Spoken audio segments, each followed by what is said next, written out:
Hey my dolls, today's look is on this silver warm smoky halo eye. I know we're mixing cool and warm tones, which I think is really fun. I really like this look. I really love how it turned out, perfect for any occasion. So yeah, let's just go ahead and begin. I'm going to start off by concealing my under eyes. I'm using a peach tone corrector, and this one is by Bobbi Brown, and it's the peach tone. And then now I'm going to move on to foundation. I'm using Makeup Forever Stick Foundation, and I'm going to be blending that into my skin using my Damped Beauty Blender. I'm going to be honest with you, I am not a fan of this foundation. I just feel like it feels a little cakey on myself. I don't know.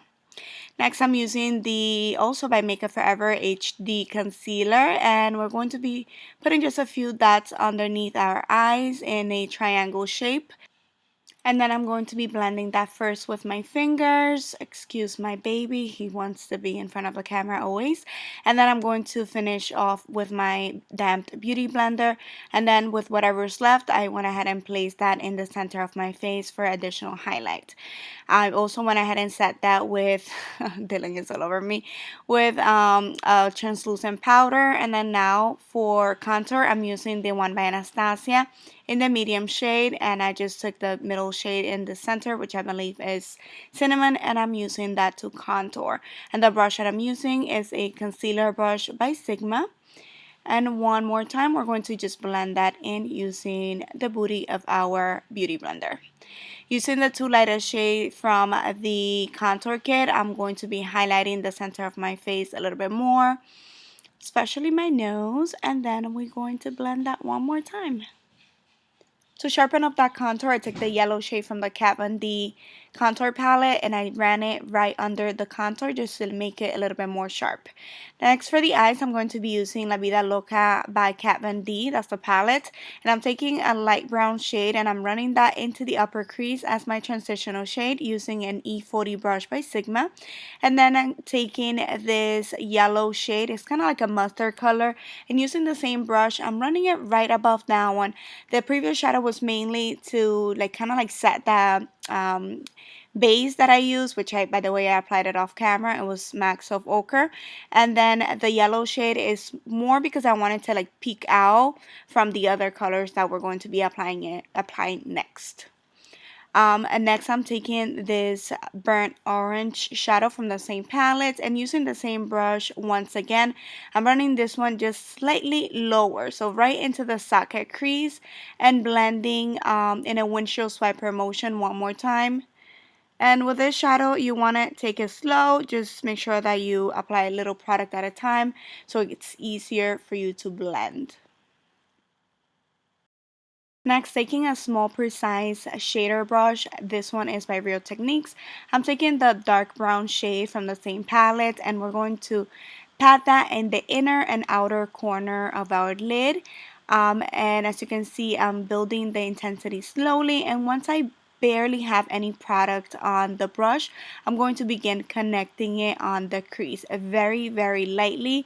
This shadow is kind of difficult to blend, so definitely take your time. Then I go back with a blending brush, and then I reapply the brown, and then I go back. I go back again and blend.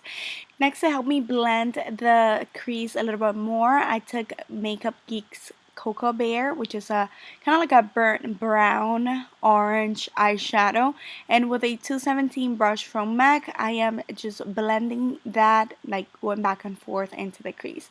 Now I took this silver crayon. It's from Victoria's Secret. I don't have the name, but it's just any silver will do, and I'm using that as a base to then apply this Prom Night eyeshadow by Makeup Geek as well.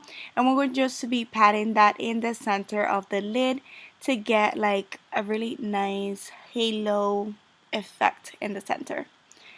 You can definitely wet this shadow if you want it to be a little bit more intense, but I liked it just the way that it was.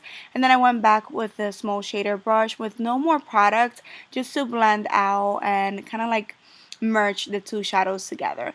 Next, I'm taking this shadow called Fringe from ColourPop, and I just pat that in the center of the lid just to give it a little bit more of shine. This shadow kind of has a little bit of glitter on it, so that's the only purpose. It really didn't change the color much. And then now I'm just lining my eyes, no wing or nothing, just to create a base for my lashes. And I'll be applying these by Dodo lashes in the style D105. After applying my lashes, I ran the yellow mustard shadow on the lower lash line first. Then I went in with a black kohl liner. I believe this is Molder by MAC. If not, then it's the black one by Dujoy. Either of the two, they're definitely my favorite. They're super black, super opaque, and super creamy, so whichever of the two will work. Using a pencil brush, I took the orange shadow and I'm running that from the outer corner to the inner third, 1/3 of the eye. And then the very inner corners of the eyes and the tear duct, I went ahead and applied the prom night shadow, and then a little bit more of the fringe right on the bottom, as you can see there, just to give it a little bit more oomph to the look. And then I'm applying my favorite mascara of all times to my bottom lashes, that is L'Oreal Telescopics, and using Anastasia's Vanilla shadow, we're running that on the brow bone just as a subtle highlight. And now to highlight the highest points of my face, I'm using Bobbi Brown's Summer Glow. No, Bronze Glow, yeah, that's the name. And I'm running that on my cheekbones, the tip of my nose, and so forth. And then for blush, I'm using this Mauve one by NARS, which I forgot the name, but yeah, it's lovely. I will leave it in the description box. On the lips, I'm using Marshmallow by ColourPop. It's one of their ultra satin finish liquid lipsticks, which I am obsessed with. It's gorgeous. I really love it. And that completes the look. I really hope that you guys enjoyed. Thank you so much for watching. Please don't forget to subscribe and like this video. I see you guys next time. Besos. Bye bye.